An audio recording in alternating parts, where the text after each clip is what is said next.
7 శనివారాల రథకథ. మనం భారతీయ వేద ఋషుల సంతతి వారం. అందువలన నవగ్రహాలను అనుసరించి మనకు దినాలు, వారాలు, పక్షాలు, నెలలు, సంవత్సరాలు వచ్చాయి. ప్రతి గృహలక్ష్మి స్త్రీ 7 వారాలకు 7 వారాల నగలు వారి వారి స్థాయిని బట్టి శరీరారోగ్యానికి తప్పక ధరించాలని మన వేద ఋషులు ప్రవచించినారు. అవి కాలక్రమాల్లో కలిసిపోయాయి. ఆదివారం ఆదిత్యారాధన చేసి దానికి సంబంధించిన కెంపు పొదిగిన ఆభరణము ధరించేవారు. అలాగే 7 వారాలకు ఆయా గ్రహ పూజలు చేసేవారు. అందువలన నవగ్రహ ఆరాధన చేసేవారు. ప్రజలు అందరి దేవతలను 7 రోజులు ఆరాధిస్తారు. కానీ శనేశ్వరుడు అనేసరికి దూరముగా వెళ్తారు. దానికి కారణం ప్రజల్లో శని గురించి తెలియకపోవడమే. అందువలన శనేశ్వరుడు సర్వదేవతా చక్రవర్తి శ్రీ వెంకటేశ్వర స్వామి వారిని గూర్చి గొప్ప తపస్సు చేశాడు. శ్రీ వెంకటేశ్వర స్వామివారు శనేశ్వరునికి ప్రత్యక్షమై, శనేశ్వర, నీకు ఏమి కావాలో కోరుకోమనగా, స్వామి, నా పేరు వింటే భయపడుతున్నారు ప్రజలు. ఇక స్థిరవారం అనగా శనివారం నాడు స్నానాదులు ఆచరించి పూజించే వారికి వారం రోజుల్లో వచ్చే పుణ్యఫలం ఆ ఒక్క రోజులోనే ప్రజలకు వచ్చినట్లుగా వరమిమ్మనగా, అలాగే శ్రీ వెంకటేశ్వర స్వామి వారు, శ్రీ శనేశ్వర, నీవు కోరిన ప్రకారం భక్తులు నిన్ను కొలిచి శనివారం నాడు పూజిస్తే గొప్ప ఫలం లభిస్తుంది. అంతేకాదు శనివారంలో నేను కలిసి ఉంటాను. ప్రజలు భక్తి ప్రవత్తులతో శనివార వ్రతాన్ని ఆచరిస్తే వారికి నీవిచ్చిన పుణ్యఫలంతో నేను వారికి సంపూర్ణ పుణ్యధర్మ ఫలాన్ని ప్రసాదిస్తానని శ్రీ వెంకటేశ్వర స్వామి అవేమిచ్చినారు. ప్రతివారు నియమముగా 7 శనివార వ్రతములు చేస్తారో వారికి శనేశ్వరుడు శ్రీ వెంకటేశ్వర స్వామి సర్వభాగ్యాలు ఇచ్చి రక్షిస్తారు. ప్రజలందరూ అప్పటి నుండి 7 శనివారాలు శనివార వ్రతము చేసి సమస్త కార్య విజయాలతో పుణ్యఫలాన్ని పొంది ఆనంద జీవితాన్ని అనుభవిస్తున్నారు. శనివార వ్రత విధానం. శనివారము బ్రహ్మముహూర్తములో అనగా తెల్లవారుజామునే 4 గంటలకే లేచి శిరస్నానం చేసి పసుపు వస్త్రముపై శ్రీ స్వామివారి చిత్రము మరియు కలశస్థాపన చేయాలి. నలుపు రంగు వస్త్రాలు కట్టుకొని శనేశ్వరుని పారాయణము శ్లోకములు చదివి గోవిందనామాలు పారాయణ గావించి చిమిలిని మహా నైవేద్యముగా సమర్పించాలి.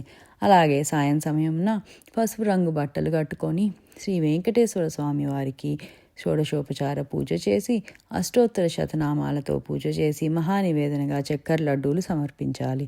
వ్రతకథను చెప్పుకోవాలి.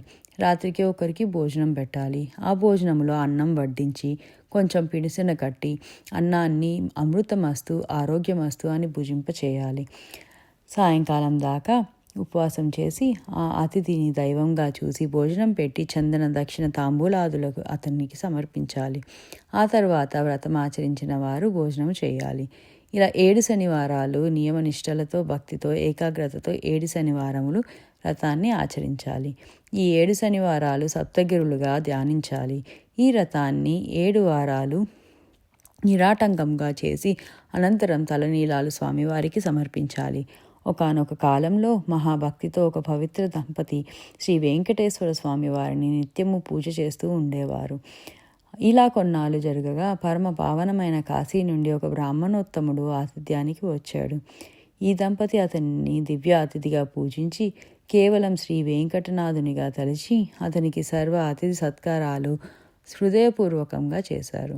అనంతరం అతడు విశ్రాంతి తీసుకొని ఆ దంపతిని తన దగ్గరకు కూర్చొనమని వారి జాతకాలను పరిశీలించి చూసి, ఓ పుణ్యసాధ్వి, నీ భర్త జాతకమున గోచరారీత్యా శనేశ్వరుడు క్రూరంగా ఉండుట వలన అపమృత్యువాత పడగలడు.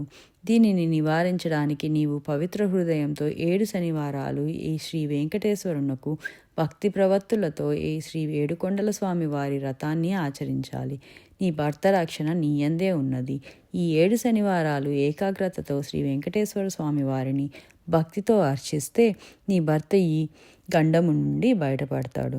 అనగా పుణ్యవతి అతడు చెప్పినట్లుగా మనస్సులో శ్రీ వెంకటేశ్వర స్వామి వారిని 7 శనివారములు వ్రతము నిర్విఘ్నంగా జరిగేలా ఆశీర్వదించమని ధ్యానించింది.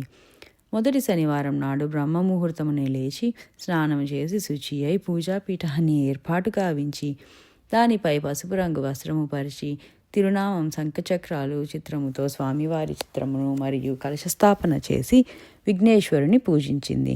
అనంతరం శ్రీ సప్తగిరి ప్రభువును హృదయమున ధ్యానించి సుప్రభాతం చదివి మరియు గోవిందనామాలను జపిస్తూ అత్యంత దీక్షతో శనేశ్వర స్వామిని ధ్యానించి భక్తి శ్రద్ధలతో శ్రీ వెంకటేశ్వర స్వామి వారికి చిమ్నీ నైవేద్యం పెట్టి పూజ జరిపించింది. మరలా సాయంత్రం వరకు ఉపవసించి శ్రీ వెంకటేశ్వర స్వామిని అర్చించింది. ఏడుకొండల స్వామివారు షోడశోపచార పూజ చేసి అష్టోత్తర శతనామములు జపించి చక్కెర లడ్డూలు మహానివేదన గావించింది. అత్యంత శ్రద్ధలతో శ్రీ సప్తగురుల స్వామిని అర్చించింది. ఒక పుణ్యపురుషుని అతిథిగా ఆహ్వానించింది. అతనిని శ్రీ వెంకటేశ్వర స్వామిగా భావించి షడ్రశోపశేత భోజనము పెట్టి దివ్య దక్షిణ కర్పూర తాంబూలాదులతో సంతుష్టి గావించింది. అలా ఆ పుణ్యవతి శ్రద్ధాభక్తితో అత్యంత ఏకాగ్రతతో 7 శనివారాలు నిరాటంకముగా శ్రీ వెంకటేశ్వర స్వామి వారిని అర్చించింది. ఆ భక్తి శ్రద్ధలకు శ్రీ స్వామివారు ఆమెకు స్వప్న సాక్షాత్కారంతో, ఓ సతీ తిలకమా, నీ పూజకు నా మనస్సులో ఆనందం కలిగింది. అందువలన నీ భర్తకు శనేశ్వర గండం తొలగింది. అతను రాబోవు జన్మలో గల ఆయుష్ ఈ జన్మలో సమకూర్చాను. అందువలన నీవింక సుఖశాంతులతో దీర్ఘసుమంగళముతో ఉండు అని అన్నారు శ్రీ వెంకటేశ్వర స్వామి వారు. అనంతరము ఆమె ఈ విషయాన్ని భర్తతో చెప్పగా అతడు పట్టలేని ఆనందంతో, నారీమణి, నీవు నా భాగ్యదేవతవు, అందుకే పురుషుల కన్నా పూవోదులు మిన్నా అన్నారు. మన భారతదేశం సీత, సావిత్రి, అనసూయాది మహాపతివ్రతల వలనే పుణ్యభూమిగా, కర్మభూమిగా, వేదభూమిగా చెప్పబడింది అన్నాడు. అనంతరం ఒక శుభముహూర్తాన ఆ దంపతులు శ్రీ వెంకటేశ్వర స్వామి వారి దర్శనానికి తిరుపతి వెళ్ళారు.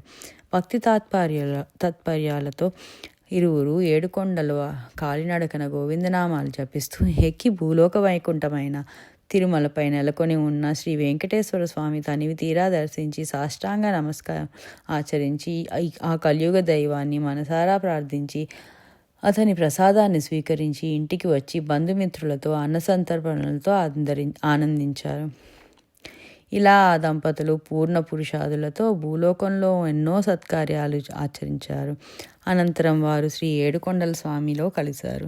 ఈ రథకథను రాసిన, చదివిన, ఆచరించిన శాశ్వత సుఖాలంది అనంతరం శ్రీ స్వామివారిలో ఐక్యమవుతారు. సర్వం శ్రీ వెంకటేశ్వర అర్పణమస్తు.